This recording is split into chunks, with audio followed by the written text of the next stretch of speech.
네, 계속해서 관련 내용 자세히 짚어보겠습니다. 최수영 시사평론가, 차재원 부산가톨릭대 특임교수와 함께합니다. 두 분 어서 오십시오. 어서 오십시오. 안녕하세요. 자, 한덕수 총리의 탄핵심판 선고 잠시 뒤인 오전 10시에 열릴 예정인데 비상계엄 관련해서 첫 사법적인 판단이 나오는 거죠? 그렇습니다. 이제 계엄 후 111일 만에 어쨌든 뭐 헌재든 우리 법원이든 두 트랙으로 진행되는 과정에서 헌재가 먼저 나오게 되는 거죠. 네. 그 가장 여기서 주목되는 건 우리가 흔히 이제 말씀하는 대로 윤 대통령의 선고에 대해서 좀 미리 보는 답안지 성격이 있지 않을까, 좀 그런 추측이 많은데 저는 좀 유관하다고 생각을 합니다. 왜냐하면 네. 가장 중요했던 이 비상계엄을 선포 또 묵인 방조 공모 유연성 여부에 한 총리 건이 이제 담겨 있는데 여기에 대해서 이걸 규정을 해줘야 되거든요. 이번 비상계엄은 어떠했다라는 재판부의 판단이 담겨 있기 때문에 이거는 뭐 사실관계까지야 정확하게 안 따지더라도 최소한 이 계엄 선포를 이 재판부가 어떻게 보고 있는가의 관점과 그 방향은 어느 정도 우리가 좀 읽을 수 있기 때문에 그래서 네. 한 총리 이 부분에 굉장히 주목이 되는 이런 상황인데 어찌됐건 한 총리 입장에서는 여기에 몰랐다고 지금 주장을 하고 있습니다. 그래서 네. 사실관계 판단이 좀 유보될 가능성도 있긴 하겠지만 그럼에도 불구하고 이 부분은 첫 사법적 판단에다가 윤 대통령의 심리를 조금 미리 예단하거나 좀 우리가 추측할 수 있다는 점에서 굉장히 좀 그 관심을 끄는 그런 상황입니다. 네. 네. 지금 뭐 정치권에서도 그렇고 지금 한 총리에 대해서는 기각이나 각하가 나올 가능성이 높다고 보는 그런 견해가 많은 것 같은데 교수님 의견은 어떠신가요? 글쎄요, 뭐 한 총리에 대해서 뭐 기각 의견도 있고 각하 의견도 있습니다만 먼저 각하 의견을 먼저 말씀드리면 네. 지금 대통령에 대해서 기준이 탄핵의 기준이 국회 재적의 3분의 2잖아요. 200석인데 문제는 한덕수 총리는 총리라는 것이죠. 그렇기 네. 때문에 국무위원의 기준인 그러니까 재적 가반수 151석이다.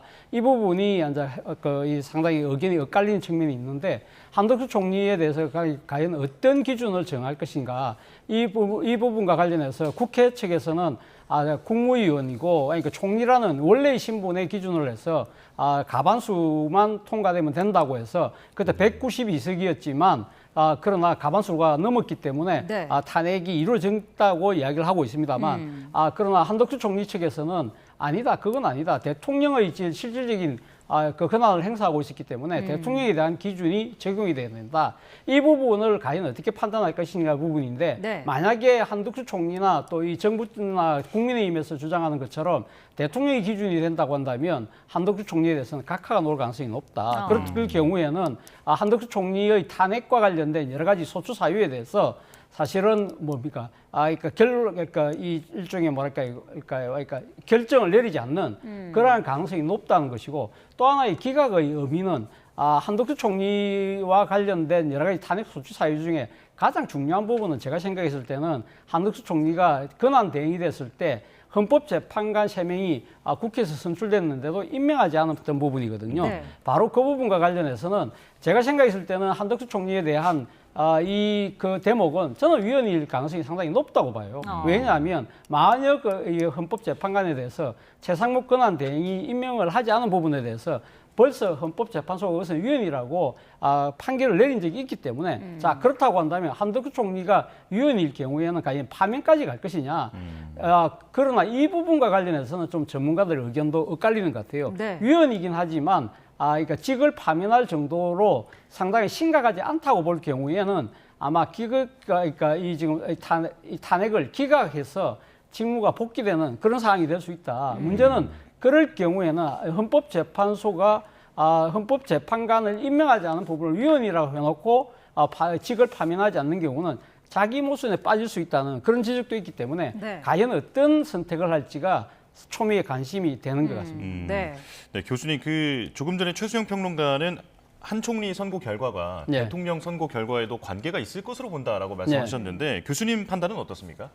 앞서 제가 말씀드린 대로 사실은 이 탄핵 소추 사유와 관련해서 앞서 이야기했던 그러니까 지금 헌법재판관 미임명 부분뿐만 아니라 예를 들면 계엄과 관련된 부분에 있어서 한덕수 총리가 내란의 공모와 관련된 혐의가 있기 때문에 문제는 내란이라는 부분을 과연 판단할 경우에 계엄의 절차나 이런 부분들이 헌법이나 법률을 위반하는 것인가 이 부분을 만약에 따지게 될 경우에는 아마 이 윤석열 대통령의 계엄 행위에 대한 부분에 대한 선고가 나올 수 있다. 그런 측면에서는 뭐 일종의 가늠자 역할을 할 수 있다는 생각도 들고요. 네. 또 다른 측면에서도 또 있죠. 예를 들면 지난번 이 윤 대통령의 탄핵 심판과 관련해서 내란죄 부분을 철회했잖아요. 국회 쪽에서. 네. 그 한덕수 총리도 사실은 내란죄 부분을 일단 철회했기 때문에 이런 절차적인 문제에 있어서도 과연 어떤 판단을 하느냐에 따라서 그것이 윤 대통령의 향후 이 절차 문제에 대한 각하화를 주장하는 쪽에서는 네. 상당히 주목해서 들여다볼 부분이고 또 하나 절차적 문제와 관련해서 이 두 사람이 또 연관돼 있는 부분이 바로 형사재판, 그러니까 내란죄와 관련된 형사재판의 증거를 이번 이 탄핵 심판에 얼마만큼 이렇게 채택하느냐, 이 부분도 사실은 이 윤 대통령의 탄핵을 반대하는 측에서는 그것이 절차적 하자가 있다고 주장을 하고 있거든요. 네. 그 부분에 대한 여부도 사실 한덕수 총리하고도 맞물려 있기 때문에 이 부분을 어떻게 판단할 것인가도 사실 결정을 본다고 한다면 윤 대통령에 대한 절차적 하자 부분에 대한 헌법재판소의 아마 이 심리를 읽을 수 있는 하나의 지표가 되지 않을까라는 생각이 듭니다. 네, 그 절차적인 흠결 문제 가운데 하나가 그 탄핵 소추안의 의결 정족수 그 네. 부분인데 네. 어제 권성동 원내대표가 이런 얘기를 했더라고요. 헌재가 여기에 대해서 판단을 내주지 않으면은 거대 야당에 탄핵 면허증을 주는 것이다 이런 표현을 썼어요. 네, 그 중요한 포인트입니다. 왜냐하면 지금 지적해 주셨다시피 이제 5개 정도가 이제 한덕수 총리에 대한 이제 소추 사유로 들어갔거든요. 네. 근데 여기서 우리가 주목해야 될 부분이 2개는 총리 신분에서 있었던 일을 한 거고 3개는 대행 신분이었다는 겁니다. 즉, 네. 그 계엄의 공모 묵인 방조와 김건희 여사 특검의 제2요구권을 건의한 것은 이거는 총리 시절에 있었던 탄핵 소추 사유고 네. 대행 시절은 내란 상설 특검을 이행하지 않았다는 것. 그다음에 국회 추천의 재판관 후보자 3명에 대한 임명을 거부했다는 것. 마지막으로 한동훈 그 당시 그 국민의힘 대표와 공동 국정 운영을 발표했던 것으로 이제 3가지를 넣었는데 네. 자 그러면 총리 사위는 분명히 150석이 적용되는 게 맞아요. 근데 대행은 200석이 되느냐? 이거는 굉장히 중요한 부분이란 말이죠. 네. 여기에 헌법재판소의 판단이 들어가야 됩니다. 그러니까 다만 저는 여기에 대해서 헌법재판소가 일종의 말하자면은 개별 의견 내진 반대 의견으로 일부 재판관들은 이렇고 우리 전체적 결정문에 담지 않겠다라고 할 경우도 있다고 봐요. 근데 어떤 경우든 판단을 내려줘야 합니다. 네. 그런 측면에서 저는 만일 이 부분이 1순위로 올라온다, 주문의 1순위로 올라온다면 기각이, 그러니까 각하가 되는 거죠. 이제 일종의 말하자면은 이 절차가 부재하기 때문에 없음이 되는 건데 이 부분은 어떻게 볼 것인가 그래서 주목되는 거고 그래서 권성동 원내대표가 여기에 대한 판단을 내려주지 않으면 설령 앞으로 또 다른 대행 체제가 온다 하더라도 민주당이 맘만 먹으면 150석이라는 그 기준을 가지고 계속 파면을 밀어붙일 수 있기 때문에 아니 네. 탄핵을 밀어붙일 수 있기 때문에 이 부분에 대해서는 어떤 식으로든 헌재가 개별 의견이든 소수 의견이든 넣어줘야 한다. 그래야지 여기에 대한 판단의 근거가 생기는 거지 여기에 대해 이걸 그냥 그대로 패싱해 버리면은 한 총리에 대해서 다른 어떤 것들이 나오더라도 이 네. 부분은 정리가 안 될 경우에는 국정의 혼란이 가중될 수밖에 없다. 이런 지적인 것 같습니다. 예. 교수님께서는 이 탄핵 면허증 발언에 대해서는 어떻게 들으셨어요? 글쎄요, 뭐 지금 이게 정족수 문제와 관련해서는 단 한 번도 대한민국 헌정사상 문제가 됐던 전적이 없잖아요. 그렇기 때문에 사실 선례가 없는 부분이기 때문에 사실 이 부분에 대해서 어떤 식으로든 오늘 헌법재판소가 아마 이쪽에 결정을 내리겠죠. 그렇기 때문에 뭐 이 탄핵 면허증이라는 부분이 지금 그러니까 이 국민의힘에서 이야기하는 부분은 사실 이 근한 대행 체제에서는 무조건 그러니까 대통령의 기준에 맞춰야 된다는 그러한 전제하에서 지금 이야기하는 부분이기 때문에 사실 헌법재판소가 지금 결정을 내리지 않은 상황에서 탄핵 면허증이라고 미리 이렇게 판단을 하고 그의 바탕에서 이 주장을 하는 것은 제가 생각했을 때는 정치적 주장에 저는 불가하다는 생각이 듭니다. 네, 예. 야당은 지금 최상목 대행에 대해서 탄핵 소추안 발의까지 한 상황인데 어쨌든 한 총리의 선고안은 무관하게 결정한 것이다라는 입장은 밝혔습니다. 하지만 좀 속내가 복잡할 것 같거든요. 무관할 수가 없죠. 사실 민주당이 굉장히 이 부분에 대해서는 정무적 헛스윙을 했다라는 하는 것이 이 소추를 하겠다고 탄핵안을 발의하겠다고 한 직후에 바로 한덕수 대행에 대한 이 선고 날짜가 딱 공지가 돼버렸어요. 네. 그래서 당시 이제 정가에서는 민주당이 이 정도에 대한 어떤 그 정보를 사전에 인지하지도 못하고 이런 것들을 밀어붙이는 정무적 판단에 굉장한 문제를 드러냈다 이런 이제 지적이 있었는데 어쨌든 민주당 속내는 복잡하죠. 오히려 지금 저는 그래요. 강력하게 밀어붙이는 것이 오히려 역풍을 불 수 있고 그다음에 네. 실질적으로도 1월 달에 한덕수 총리 권한 대행에 대한 무리한 탄핵이 결국 지금까지 여론 지형을 바꿨고 민주당이 그동안 계엄 직후에 우세했던 그런 여론의 흐름을 이어가지 못했다는 지적은 거의 뭐 100% 일치하거든요. 네. 그런 측면에서 민주당이 고뇌는 있을 거예요. 다만 이게 이제 27일로 예정된 본회의에 상정이 되는 건데 그렇죠. 그러다 보면 이미 모든 상황이 종료가 돼서 민주당이 유야무야 혹은 흐지부지 끝날 가능성도 있겠습니다만은 그래서 저는 우원식 의장이 키를 쥐고 있다고 봐요. 민주당은 마치 우원식 의장에게 빨리 본회의를 열어서 이걸 본회의 상정하도록 해달라고 얘기하지만 실질적인 속내는 저는 그렇지 않다고 봐요. 그래서 오히려 이번 주에 있을 이재명 대표의 2심 선고라든가 혹시 모를 윤 대통령의 그런 최종 심리 같은 게 이런 게 지금 이슈가 되기 때문에 네. 오히려 최상목 대행에 대해서는 그 본회의가 오히려 좀 뒤로 미뤄짐으로써 네. 자연스럽게 이 문제가 좀 묻혀버리는 그걸 바라는 것 같은데 어찌됐건 무리한 줄탄핵에 대한 민주당의 부담은 앞으로도 상당 부분 여기에 대해서는 좀 지고 갈 것 같습니다. 우원식 의장은 탄핵에 신중해야 한다는 입장으로 알려지고 있습니다. 그러면은 당장 이번 주 탄핵안이 표결에 붙여지기는 어려울 가능성이 높은 거 아니겠습니까? 그렇죠. 그런데 오늘 사실 뭐 그러니까 한덕수 총리에 대한 그러니까 지금 헌법재판소의 결정이 어떻게 되느냐 네. 이것이 상당히 아마 중요한 변수가 될 것 같아요. 그럼에도 불구하고 이 민주당 입장에서는요 최상목 권한 대행에 대한 탄핵 발의가 저는 뭐 불가피한 측면이 분명히 있었다는 생각이 듭니다. 왜냐하면 사실 어떻게 보면 이 최상목 권한 대행에 대한 탄핵 그러니까 발의는 일종의 정치적 관성을 이 상당히 작용하고 있다는 생각이 들어요.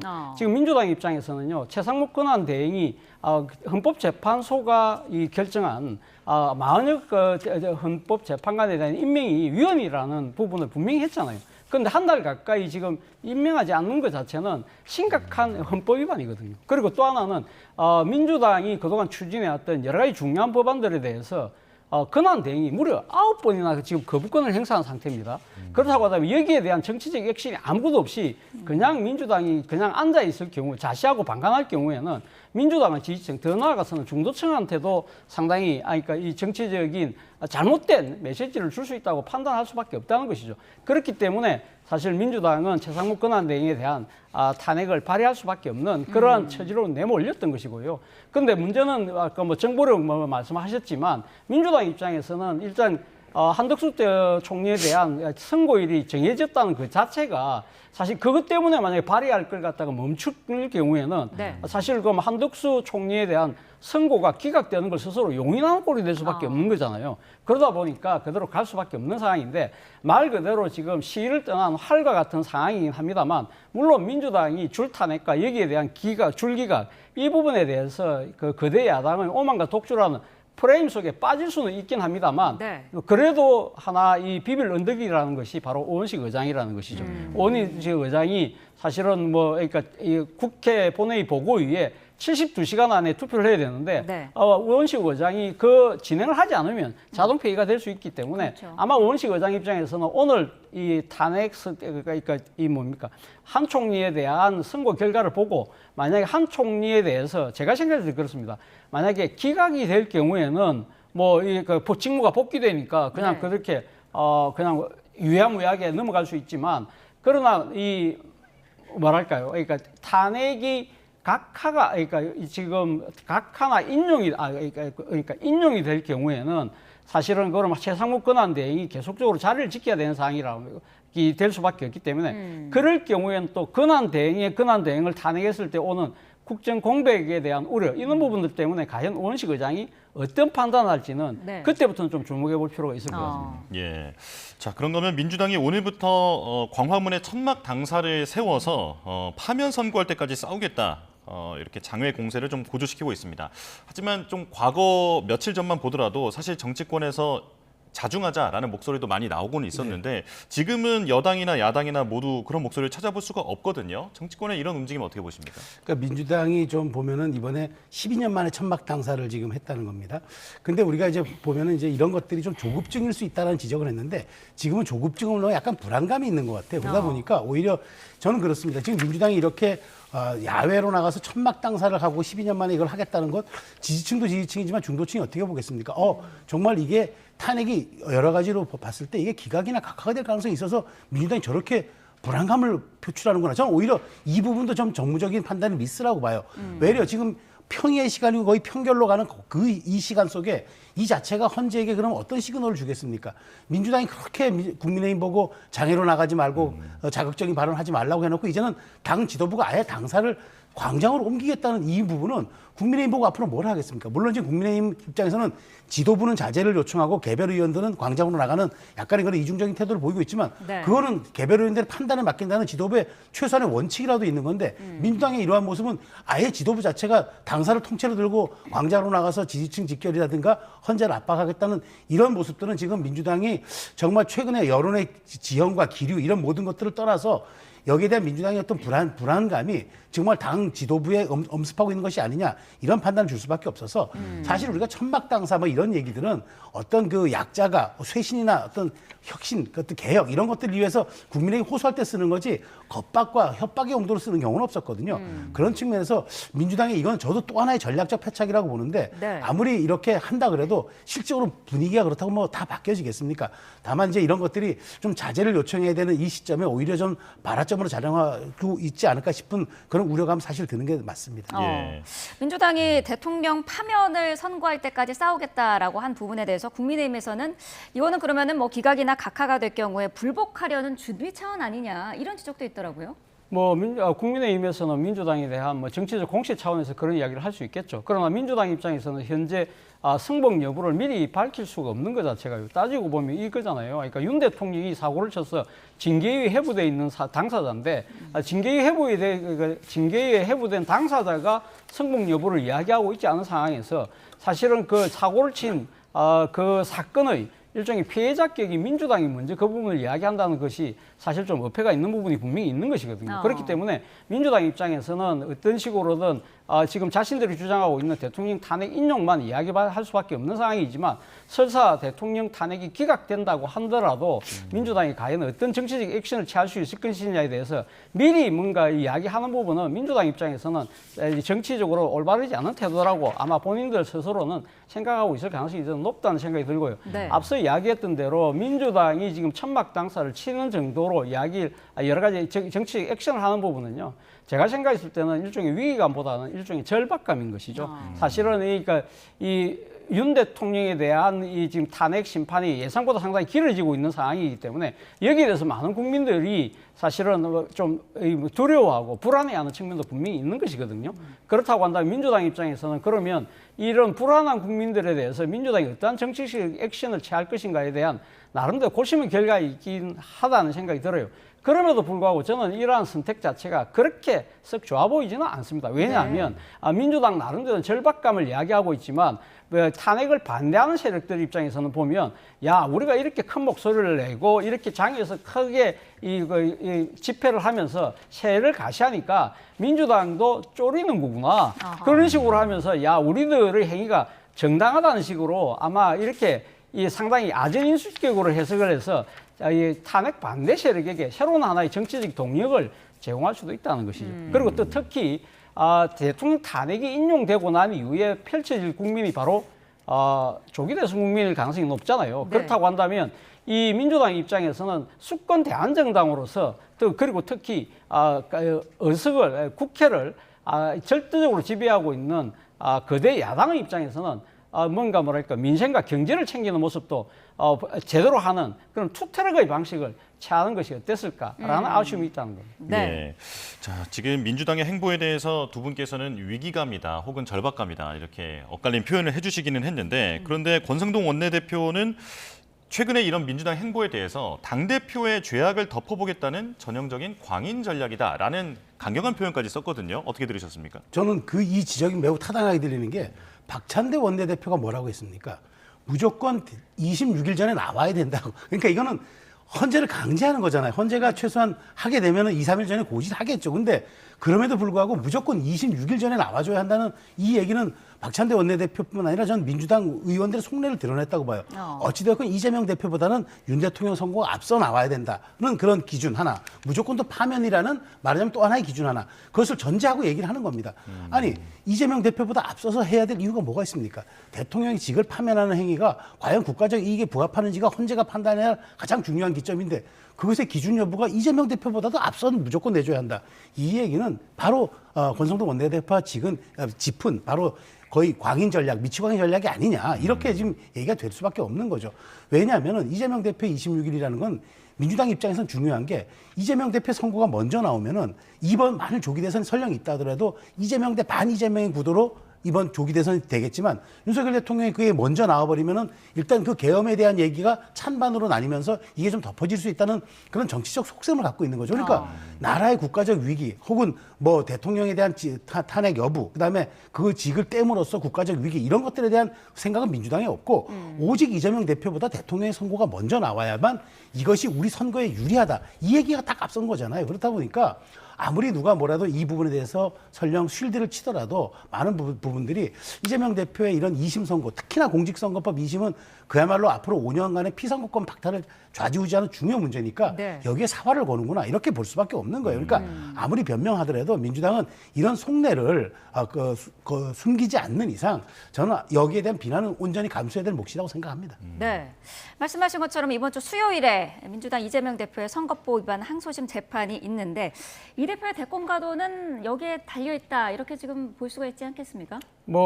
사실 지난번 1심에서 예상과는 달리 아주 무거운 형이 나왔잖아요. 네. 그렇다고 한다면 1심과 같은 형량이 그대로 유지되거나 아니면 그보다 조금 감소가 된다고 하더라도 피선거권 박탈형이 나올 경우에는 이재명 대표 입장에서는 상당한 그러니까 이 향후 조기 대선 국면이 열린다고 하더라도 정치적 족쇄가 채워질 수밖에 없는 상황이면 분명합니다만 네. 과연 어떤 선고가 나올 것이냐 부분에 대해서는 상당히 예측이 그대로 많이 엇갈리는 것이거든요. 앞서 권성동 원내대표는 당대표의 제약을 덮기위한 것이라는 식으로 이야기는 하지만 지금 국민의힘 입장에서는 이재명 대표의 2심이 마치 1심과 같은 식의 중형 내지는 더 그러니까 그거보다 좀 줄어든다고 하더라도 아마 다음 선거 못 나올 정도의 피선거 박탈행이 될 수밖에 없다는 예단을 갖고 지금 이야기하고 있는 것이거든요. 네. 그러나 우리가 기억하다시피 지난번 1심 재판 결과도 사실 많은 분들이 생각했을 때는 아마 지금 그러니까 이 피선거 박탈형 기준이 되는 100만 원 이상이냐 이하냐 이런 식으로 이야기하신 분들이 많았는데 그때는 많은 사람들의 그 예측을 되었고 징역형이 선고가 됐단 말이죠. 네. 그렇다고 한다면 2심도 사실은 일반의 예상과는 달리 또 다른 그 상황이 펼쳐질지 모르는 상황이기 때문에 여기에 대해서는 지금 현재 예단할 수 없는 상황에서 가정을 전제로 해서 이런 식의 예측을 하기는 조금 좀 빠르지 않나 그런 생각이 듭니다. 네. 예. 자, 한 총리 탄핵 그리고 대통령 탄핵 여기에 이재명 대표의 항소심 선고 결과 지금 이 세 가지 사안에 대해서 정치권에서는 어떤 연관이 있다라고 지금 해석을 하고 있는 그러다 보니까 서로 예민하게 지금 맞붙고 있는 상황인데요. 교수님께서는 지금 헌재 판단에 이 세 가지 사안의 어떤 순서라든지 이런 게 영향이 있다고 보십니까? 저는 그게 상관이 없다는 생각이 듭니다. 다만 그러니까 한덕수 총리하고 윤 대통령 사안은 사실은 그러니까 조금 얽혀 있는 부분이 우리가 아까 방금 이야기했던 대로 계엄에 대해서 어떻게 판단할 것이냐, 그리고 절차적 하자의 문제라고 할 수 있는 내란죄를 철회한 부분을 어떻게 할 것이냐, 형사재판에 증거를 채택하는 부분을 어떻게 할 것이냐, 이 부분은 연계가 있기 때문에 사실 한 총리에 대한 선고가 윤 대통령 탄핵 선고에 대한 가늠자가 될 수 있다고는 볼 수 있지만 이재명 대표의 선거법 재판과 관련해서는 그것이 지금 한덕수 총리의 오늘 나올 선고가 그것이 이제 좌지우지된다든지 그거는 시간적으로 말이 안 맞는 것이고요. 그리고 설사 이재명 대표에 대한 이 선거법 항소심 재판 결과가 지금 국민의힘이 예상하는 대로 상당히 중형이 선고가 된다고 하더라도 그것이 윤 대통령의 탄핵 선고에 저는 영향을 미칠 가능성이 저는 적다는 생각이 들어요. 물론 국민의힘 일각에서는 이렇게 예측을 하시는 분들도 계신다고 그래요. 예를 들면 헌법재판관들 중에서 중도나 보수 재판관들 같은 경우에는 이재명 대표가 유죄가 그러니까 2심에서도 선거법에서 2심에서도 유죄가 될 경우에는 상당히 마음의 부담을 들고 기각이나 각하 쪽으로 갈 수 있다고 생각을 한다고 합니다만 네. 제가 생각할 때 윤 대통령에 대한 혐의 자체가요 사실 너무나 명백한 것이기 때문에 평생 재판을 해왔던 헌법재판관들 입장에서는 법리가 분명한 상황에서 그러니까 지금 다른 정치인의 선거법 재판 결과에 따라서 자신의 결심을 뒤바뀌는 그런 상황은 저는 거의 예측하기 힘들다는 생각이 듭니다. 예. 이재명 대표의 이번 주 수요일에 죄송합니다.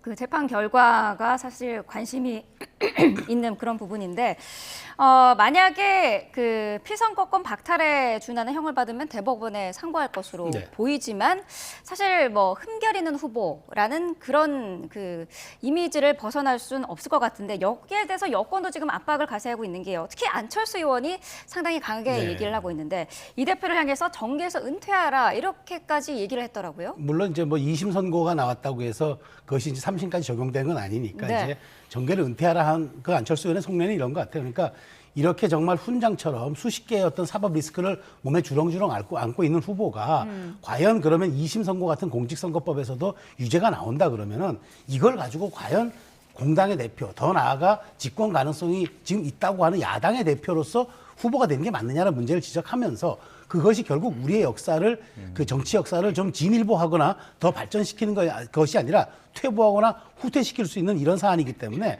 국가 발전과 정치 발전을 위해서라도 이제 이 대표가 정계를 은퇴하는 게 맞다라는 지적을 하는 거죠. 전 정치적 레토릭으로서는 충분히 지적할 수 있는 거라고 봐요. 사법적으로 이재명 대표가 다시 또 무죄를 또 3심에서 받아서 가는 것과는 별개로 어찌됐건 이재명 대표가 지금 수요일에 나온다 그러면은 네. 지금 조희대 대법원장이 633 원칙에 따라서 3개월을 얘기하고 있잖아요. 그렇다면 한 달은 기계적으로 반드시 소요돼야 된다고 봅니다. 그러니까 뭐 서류가 송달되거나 서로 갖고 있는 행정 절차는 그럼 나머지는 재판부가 이거는 법률심이기 때문에 사실심은 이미 끝났단 말이죠. 그렇다고 한다면 여기에서 재판부가 판단만 내려주면 되기 때문에 그래서 5월 말 선고 얘기가 나오는 겁니다. 네. 자, 그렇다면 만일의 경우 이재명 대표가 2심 선고가 유죄가 나와서 후보가 됐는데 만일 선거가 진행되는 도중에 후보 자격이 박탈되면 어떡합니까? 그래서 이준석 의원도 그런 상황에는 대비를 해줘야 하는 게 맞다라고 지적을 하는 거죠. 이런 부분들이 민주당 내에서도 현실론으로 부각될 경우, 자, 이건 피할 수 없는 거다. 나중에 헌법 84조 대통령이 당선돼서 재판이 유지되느냐 안 하느냐 이거와 별개로 네. 정말 이것이 국민의 선택을 받을 수 있는 기준점이 되겠느냐라고 물을 경우에 당내에서 저는 균열과 내홍도 만만치 않을 거라고 생각이 됩니다. 예. 네, 당내 균열을 말씀을 하셨는데 지금 당내 비명계와의 갈등도 사실 봉합되지 않은 상태지 예. 않습니까? 26일 선거 결과에 따라서 당 분위기도 상당히 달라질 것 같거든요. 예, 뭐 그럴 가능성이 상당히 높죠. 우리가 아까 이야기했던 대로 그러니까 이재명 대표 2심 선거 결과가 1심처럼 사실 징역형이 그대로 그러니까 이어질 경우에는 아마 당내에서도 비민계 입장에서는 상당한 아마 이 뭐랄까 이 정치적 거치에 대한 결단에 대한 목소리가 저는 커질 가능성이 상당히 높다고 봐요. 그러나 네. 그것이 아니라 예를 들면 형량이 많이 낮아져서 유죄가 된다 하더라도 형량이 많이 낮아져서 약간 그러니까 이 피선거권 박탈형이 되려고 하면 100만 원이잖아요. 100만 원보다 뭐 약간 높은 뭐 150만 원, 20만 원 정도 될 경우에 과연 그때도 그러면 비민계가 목소리를 높일 수 있을까? 그거보다는 그때는 아무래도 이 대법원의 선고를 좀 지켜보자는 쪽으로 기울 가능성이 저는 좀 더 높지 않을까 하는 생각이 듭니다만 어쨌든 피선거권 박탈형이라는 그 잣대를 그러니까 이 지금 그러니까 이 이재명 대표 뛰어넘지 못하는 경우에는요. 네. 두고두고 아마 문제가 될 가능성이 저는 높다는 생각이 들고 자 이재명 대표가 만약에 벌금형으로 형량이 낮아져서 대법원으로 만약에 넘어갔을 경우에는요. 대법원도 저는 상당히 고심이 많을 수밖에 없다는 생각이 듭니다. 왜냐하면 우리나라 공직선거법에 보면요. 이 공식 선거운동 기간에 들어갈 경우에는요. 공직선거 후보자에 대해서는요. 수사도 중단을 하게 되고 병력에 대한 소집도 면제를 해주는 그러한 그 그러니까 선거 후보에 대한 보호 조항이 있거든요. 네. 만약에 그러니까 지금 아까 말씀드린 대로 이재명 대표의 형량 자체가 많이 낮아져서 벌금형에 해당되는 된다는 사항이 된다고 하면 그리고 그때 이재명 대표가 민주당의 후보가 돼서 공직선거운동이 뛰어든 상황이라고 한다면 과연 대법관들이 이게 대해서 유죄의 심정이 있다고 하더라도 이 과연 결심해서 그것을 공표할 수 있을까? 그 부분에 대한 아마 이 대법원 내에서도 상당한 갑론을박이 생길 가능성이 저는 크다는 생각도 듭니다. 예. 네. 자, 그런가 하면 한 총리의 선고가 있을 같은 시간에 윤 대통령의 형사재판 2차 준비기일도 열립니다. 이 자리에는 대통령이 불출석할 것으로 예고가 됐는데 사실 석방 이후에 대통령이 어떤 특별한 움직임을 보이진 않고 있어요. 어제는 산불 희생자 관련해서의 메시지가 나오기는 했지만 활동을 자제하는 이유 어떻게 보십니까? 저는 뭐 그 우리가 이거 로우키 전략, 낮은 자세로 가는 전략이라고 하는데 저는 맞다고 봐요. 네. 민주당도 얘기하잖아요. 우리 저 자극하지 말자. 본인들은 지금 자극하고 있으면서. 근데 대통령은 그렇게 자극하고 안 하고 있는 겁니다. 그러니까 나가 저 관저에서 지금 누구누구 접견 정치도 초반에 지도부 만난 것 외에는 전혀 안 하고 있어요. 그러니까 지금 안에서 뭐 하고 있는지 몰라요. 네. 이번에 알게 된 게 SNS를 통해서 이제 산불 희생자들에 대한 추모 메시지를 낸 건데 아니 그러면 대통령이 직무가 정지됐어도 최소한 국가 원수의 신분인데 이렇게 국가적 재난 사태 또 아무것도 안 한다는 게 저는 오히려 대통령으로서 그 국가 원수로서 자격이 있느냐 비난이 나올 것 같아요. 그러니까 이걸 가지고 뭐 민주당 일각에서는 굉장히 뭐 비난하던데 뭐 방화범 운운하던데 그렇게 얘기할 건 아니라고 봅니다. 오히려 그는 금도를 넘어선 비판이고요. 네. 저는 대통령의 이런 로키 전략이 재판부를 자극하지 않겠다는 것, 국론분을 유도하지 않겠다는 것, 그리고 또 하나 이 자체가 저는 승복의 메시지라고 봅니다. 어떤 말들을 굳이 함으로써 하는 것도 있겠지만 침묵함으로써 하는 것도 저는 메시지의 일환이라고 보기 때문에 저는 대통령이 이런 것들을 두루 갖춘 전략적 고려가 있었다. 그리고 실질적으로 이제 앞으로는 뭐 길어야 한 2주, 짧으면 1주 정도의 대통령의 심리가 나올 거라고 예측이 되지 않습니까? 네. 이런 것들이 오히려 저는 국론 분열을 좀 저해할 수 있고 좀 막을 수 있고 그다음에 재판부가 좀 그러니까 뭐랄까 법리와 논거에 따라서 심리할 수 있는 그런 것들을 그 말하자면 제공해주는 대통령의 현명한 처신이라고 저는 생각을 합니다. 침묵을 이어가고 있는 게 일종의 승복의 메시지다라고 표현을 하셨는데 같은 의견이실까요? 글쎄요. 뭐 저는 승복의 의지를 그러니까 지금 뭐 나름대로 승복의 생각을 갖고 계신다고 한다면 그것을 저는 뭐 이렇게 나름대로 본인이 공개적인 목소리를 내는 것이 저는 맞다는 생각이 들고요. 사실 뭐 승복과 관련된 이 지금 메시지를 내는 골든타임은 벌써 지났잖아요. 지난 2월 25일 날 헌법재판소에서 최후 변론할 때 사실 그 이야기를 할 수 있는 상황이었고 그리고 또 한편은 본인이 지난번 구속 취소돼서 석방될 때 그때도 사실 기회가 있었잖아요. 그때 네. 뭐라고 얘기했습니까? 사실 그러니까 응원해준 국민들에게 감사한다는 식으로 끝까지 나름대로 일종의 국민 갈라치기를 했다는 그런 비판에서 자유롭지 못한 상황이기 때문에 윤 대통령이 나름대로는 지금 현재 자숙 모드를 보이고 있죠. 그거는 아무래도 지금 이게 곧 닥칠 지금 자신에 대한 탄핵 심판에 대해서 헌법재판관들을 자극하지 않겠다는 의미일 뿐인 것이고 본인이 진정한 반성과 일종의 뭐랄까요 이게 자숙의 모습을 보이고 싶다고 한다면 저는 뭐 뒤늦게라도 본인의 직접적인 목소리를 국민에게 공개하는 것이 지금 진정한 자숙을 그러니까 뭐랄까요 그러니까 자숙의 모습이 아닐까 하는 생각이 듭니다. 네. 알겠습니다. 여기까지 듣겠습니다. 지금까지 최수영 시사평론가, 차재원 부산가톨릭대 특임교수와 함께했습니다. 고맙습니다. 고맙습니다.